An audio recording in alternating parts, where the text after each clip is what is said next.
Բացում ենք նոր կարտերը։ Իրականում նոր չի 5 կարտերը, ուղղակի շուտվանից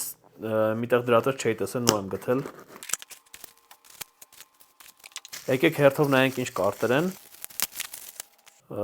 Սա այս ձևի կարտերն իրականում չգիտեմ ինչ թեմատիկայով են, ճիշտն ասած չեմ հիշում ինչ էին։ Սրանց թեմատիկան էլ ծանոթ չի, պետքա բացել նայել մեջ ինչ կարտեր են։ Overbite-ի կարտերն են, սրանց երկու հատ տեսակ էլ ունեի, չգիտեմ ընդհանուր կոլեկցիայում քանի հատ եմ մտնում, բայց սրանք էլ ավելացան։ Հաջորդը նայենք։ Փաստորեն Overbite-ը էլի կարտեր ունի, սևն է։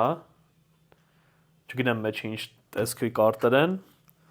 Այս կարտերը ունենք եւ վերջինի մեջ sense մի հատ է կարտ են դրել ինչ որ մի կարոդից։ Իմ սիրած բանն է որ կարտ են դնում, զգում ես, եթե ասենք կարտերը չես բացում ոնց որ ես, գոնե ինչ որ կարտեր տես կարողանում ես տեսնել։ Այս Threads-ի կարտերը բավականին թանկ են հիմա։ Սրանցից բավականին մեծ կոլեկցիա ունեմ։ Սրանք են ավելան դրան։ Իդեպ սրանից աշխարհում կա 100 հատ։ Որ պատկերացնեք ինքը ինչ rare է ստորագրությամբ, մի հատ կարելի է գինը նայել, ինձ թվում է արդեն բավականին թանկ կլինի։ Իսկ դուք գուշակեք թե ինչ գին կլինի, ես ինտերնետում փնտրեմ ու հաջորդ վիդեոյում կասեմ։